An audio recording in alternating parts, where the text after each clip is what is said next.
Our local units of government across the state always need wonderful talent. And one area where that's certainly true is in our storytelling. Better telling the state's story is key to Michigan's growth. And the state now has someone on point to do just that. We've got Michigan's first in nation Chief Growth Officer on the Future in Context. TFIC takes you deeper into the stories that are shaping the future of state and local government. To boldly go where no man has gone before. You're not Buzz Lightyear. I'm Siri. And I'm Google. And I am Alexa. Alexa seems so smart. I think we'd have a lot to talk about. Pew, pew. From governing and government technology, this is the Future in Context. With Ashley Silver, I'm Paul Taylor. The C-suite has expanded considerably over the last couple of decades. It is in our knitting to remember when IT directors were rechristened as chief information officers, a move that was then followed by designated chiefs for technology, information security, architecture, risk, innovation, strategy, data, and digital. HR directors have been redubbed as chief people officers. Some citizens named chief transit and even bicycle officers. The state of Michigan has added one more title to that growing list with the naming of the first Chief Growth Officer in state and local government. Paul talked with a reporter who covered the story for governing and who gave us the 411 on the new role. Carl Smith, you meet the most interesting people. Who is Hilary Doe and what is she doing? Well, Hilary is the nation's first Chief Growth Officer. My role, actually, as you well know, is really uncommon. And so I've spent a lot of the last year, chatting with folks about what it means to be a chief growth officer. Certainly, Michigan's the first state in the nation to name a chief growth officer. So we're sort of blazing a new trail in that regard. And so it's been interesting to hold that role sitting in an economic development context. There's a bit of a nuance here that's worth talking about. She is the first in nation Chief Growth Officer, state government, but she is not, technically speaking, a state employee. How does that work? Well, she's not a state employee herself, but she works in a sort of quasi-governmental agency that's within the Department of Labor and Economic Opportunity in the state. As I understand it, some folks at MEDC are state employees and some are employed by MEDC. Are you a state employee or an MEDC employee? Great question. I'm an MEDC employee, but you're right. There's some complexity there. It's an in and out of government sort of job, and she's really there to coordinate and help with their mission of attracting economic development to the state. This is really about more than creating a new position and handing out new business cards as soon as the ink dries on the fancy new title. Doe and her governor are playing the long game. Tell me about that game. Already, Michigan has more jobs than people to fill them.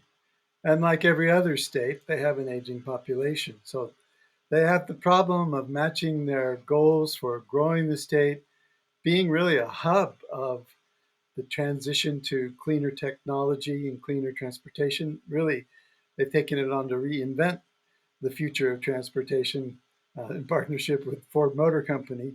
So they need people to do all that work. Almost exactly a year ago, the governor named and created the concept for this role because Michigan's one of about 34% of states that had been seeing population stagnation or decline. And so, while a lot of folks were facing this similar challenge, we really wanted to tackle it head on in a really comprehensive way. Some cities and states had, started a one-off program here or there to maybe attract remote workers, for example, or attract folks to a specific rural area. But we really wanted to think about population growth comprehensively. And when we talk about growth, we're really talking about ensuring that we have, for example, a really strong workforce to support the economic growth that we're already seeing, to support industry growth that Michigan has a right to, and, for example, future mobility or clean energy. We want to make sure we're not aging faster than our neighboring states, for example. So it's not growth for growth's sake. We're really talking about ensuring we can maintain, strong quality of life and have a value prop that works for our young folks here in Michigan and can work to attract, for example, young folks and working age folks from across the country to come join us here in Michigan. So the chief growth officer, growth in my title, really stands for population growth, and building value prop from a policy perspective and also from a storytelling and marketing perspective, that can really drive the population growth required to build a strong state. Tackling a challenge like this is a hard one. I mean, part of the reason no other state has really taken it on out loud like this, I think, is because it's the kind of thing that you don't reverse in 6 weeks or 6 months or, 6 years, frankly, right? It's the kind of thing that really takes long-term commitment, to reverse trends and really keep them reversed for the long game. And so we took the tack of really committing to public engagement in a deep way. We think that in order to be successful at growing Michigan's population, we really need Michiganders to own the effort, to really be engaged in it and feel like they want to be part of this sort of growth movement. And so as soon as we kicked this off last year, we really started a robust public engagement effort across the state. In about 2.5 months last year, we ended up doing over 80 in-person public engagement events.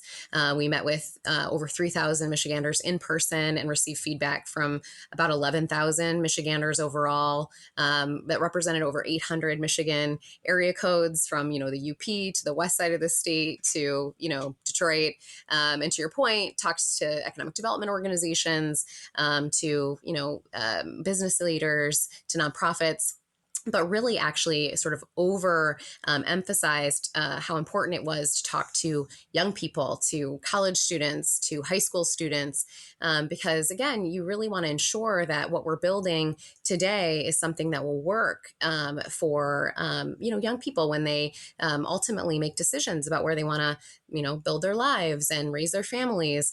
If we're going to have a shot at ensuring that we can retain those young folks and create a beacon of attraction for young people across the country. So as we were building our kind of blueprint for growth, this policy agenda for Michigan's long-term sustainability and economic growth, we wanted to really center those voices. So this sort of public engagement is a central piece of our population growth strategy. This is in part about refreshing the brand. And to those end, it is also about attracting new people to the state. Michigan is a resource rich place, as you mentioned, but there is one resource where there is scarcity: carbon based life forms, particularly young and talented and skilled. How does all that fit together? Those are the exact people that they want to bring to the state. And in the past, those people are more likely to leave Michigan for opportunity elsewhere than to stay in the state. That's a dynamic that they want to turn around.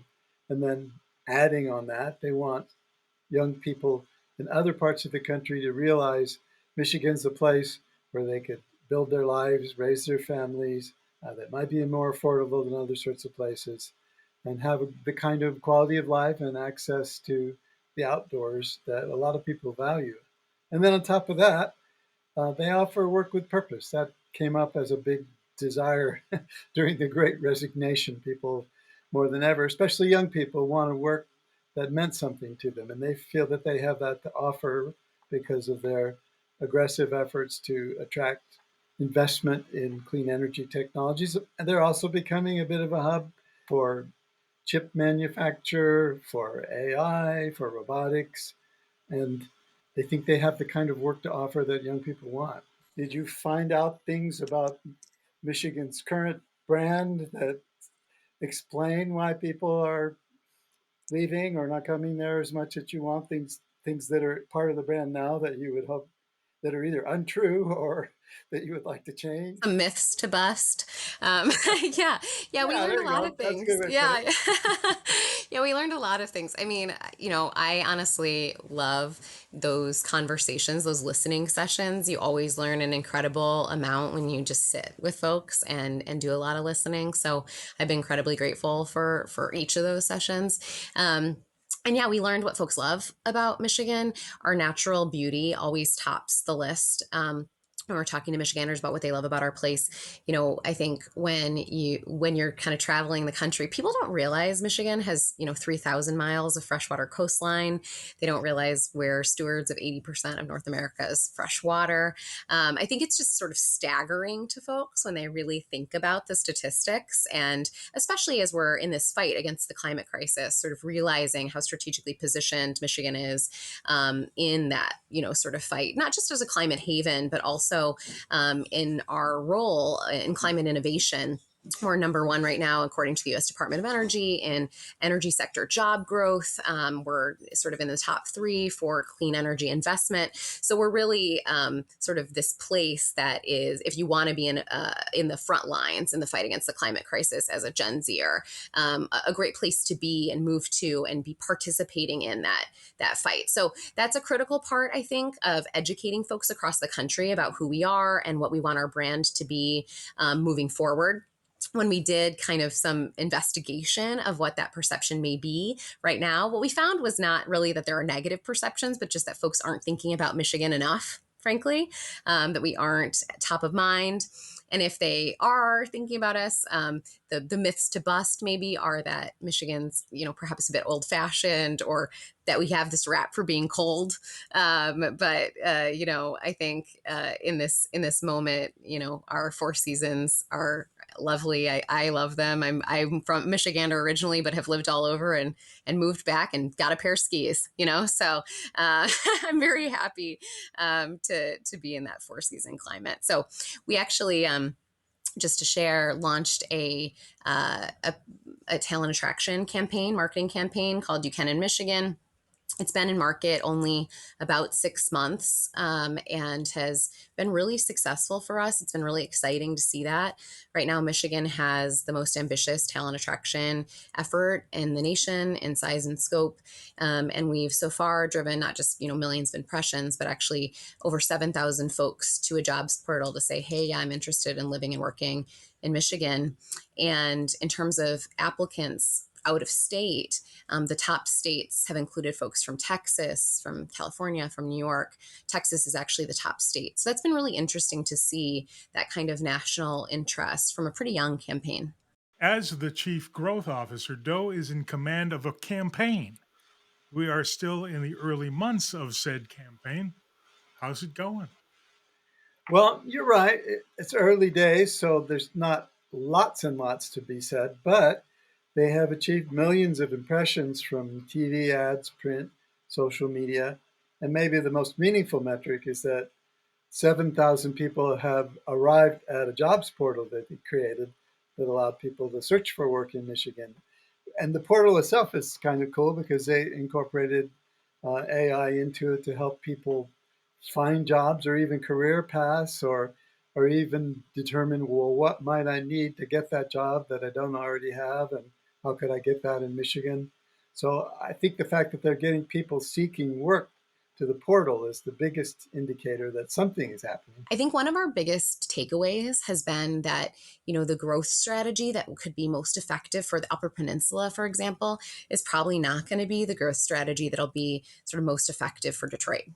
And so when we think about, growing Michigan, it's such a diverse place, which is, I think, one of the assets we have to work with, that we're trying to think about experimenting with different growth strategies on a really regional basis.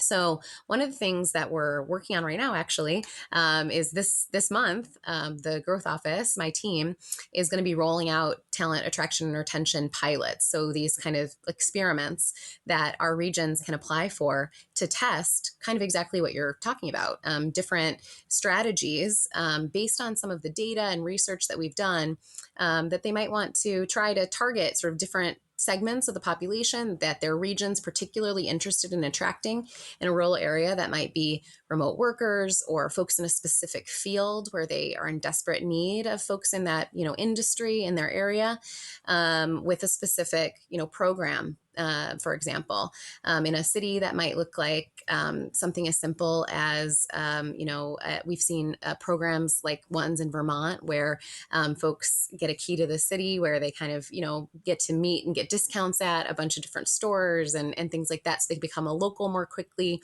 We've also seen in other areas, as you mentioned, incentives where folks get down payment support or other things that help them get integrated into a community more quickly or get attracted to a community. So it'll be really interesting to see what the regions choose to do. And we'll be tracking really carefully what's effective in Michigan relative to what's been effective to communities across the country. What is working in terms of attracting new people? I mean, I really think it's the things that everybody wants in America. There's a certain amount of instability right now. So if you thought you could have a career that became a career and not a gig job, if you thought you could buy a house somewhere, if you thought it was relatively safe, if you thought you could do something that mattered to you, I think, I don't know if those are generational or long-term desires that Americans have, but they're certainly on the radar screen right now. And I think they're emphasizing those sorts of things. Yeah, in Michigan, it is one of the overall Michigan's, cost of living is lower than the national average.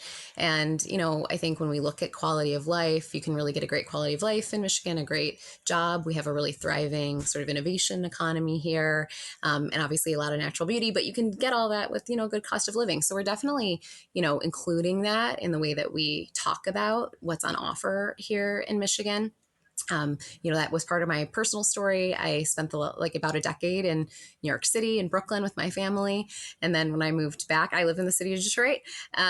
We moved from, our 800 plus square foot apartment in Brooklyn, back with our family to a home in Detroit in a beautiful historic neighborhood where I can bike downtown and, are really happy with exactly that mix, being able to enjoy just like a wonderful world-class city with all those cultural amenities, but more space and kind of something we could never have been able to access in Brooklyn. So I think, yeah, that's definitely part of the appeal. And at the same time, we're really seeing Detroit boom. Detroit saw population growth this year for the first time in a long time. Everyone got to see how wonderful Detroit is at the NFL draft, which was a lovely stage for folks to get to witness Detroit worldwide. And this week, Michigan Central Station is opening, which is going to be, a nationally televised sort of concert celebrating that new innovation hub here in the city. So, yeah, it's a really exciting moment to be in Detroit. How does all the work that's been done to sort of recreate Michigan Central Station figure into your marketing and recruitment for the state? We're so excited about this new life for Michigan Central Station. It's really going to be a hub of innovation in Detroit and, frankly, for the whole state. We've already seen at Michigan Central Station this, birthplace of a bunch of new innovation. We're seeing already 99 new startups at New Lab, which is based in the Book Depository on the Michigan Central campus, right next to the train station, which just opened. And already, these hubs of innovation, including, for example, the first self-charging road, where when you drive your car on the road, it will, charge your car, and just these sort of communities and ecosystems for entrepreneurs and innovators to be able to, inform each other and really build the future together in this hub. And we love that Detroit and Michigan are a place that's going to be recognized nationally as, a real beacon for folks from across the country to come to for that kind of, opportunity. One of the stats that I mentioned, because it keeps me up at night, is that Michigan's currently second to last in the nation, and we're not going to be for long. So I'm mentioning it because we're going to change it.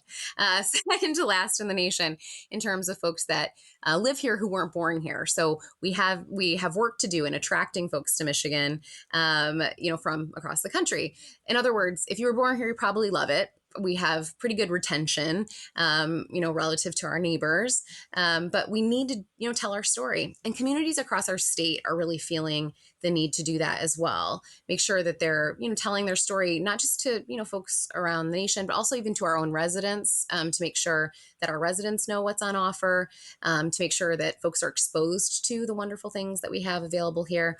And so I know that there's effort being made by local units of government across the state to say to talented people here in our state, hey, if you love this place, as much as we do, come and help us share that story. Well, it's been really interesting to get caught up on the efforts that you're taking to bring people to the state and to help it grow. I really thank you for finding time to talk to us. Oh, thank you so much for having me. I really appreciate it.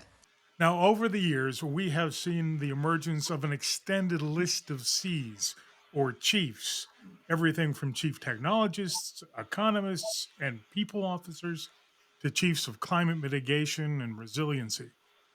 What is your sense of the track record of these roles? Do they last? Do they make a difference? There's a saying that comes up frequently in terms of these problems that are multi-sectoral, which is if everyone is in charge, no one is in charge. So I think something like growth touches on many, many sectors. And having someone who's given the responsibility of thinking about that in a way that no one else is, and someone that can lead or that others can defer to, I think there's no way that couldn't be a smart move.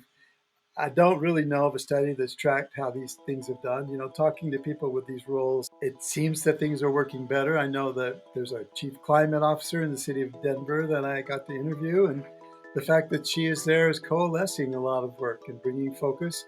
And when it's done well, folks like that are integrated across sectors with that role to speak to that role, have a unifying view of what needs to be done to accomplish whatever they've been made responsible for. Interesting stuff. We will link up to the story that you wrote for Governing in the show notes. Thank you for doing this. We'll talk again, I'm sure. Thanks, Carl. Thank you. Carl Smith is a senior writer at Governing Magazine. Our editorial and production team includes Theo Douglas, Zoe Manzanetti, and Kaylee Tedrow. Our executive editor is Noel Nell. Our editors-in-chief are Dustin Heisler and Kathleen Robinette. Hey, it's Ashley again. We're going to close out the season next week with another installment of Government A to Z, our generational take on the intersection of society, technology, and government. We'll be talking with California Senator Tom Umberg about his concerns with AI regulation, why states are leading the charge, dealing with tech execs, and what steps states need to take when it comes to a cohesive response to regulating AI. They call him California's chief gatekeeper, and we've got him next time on The Future in Context. And that will do it for this time out. For Ashley Silver, I'm Paul Taylor. Thanks for listening. Keep in touch with the show at tfic.tech.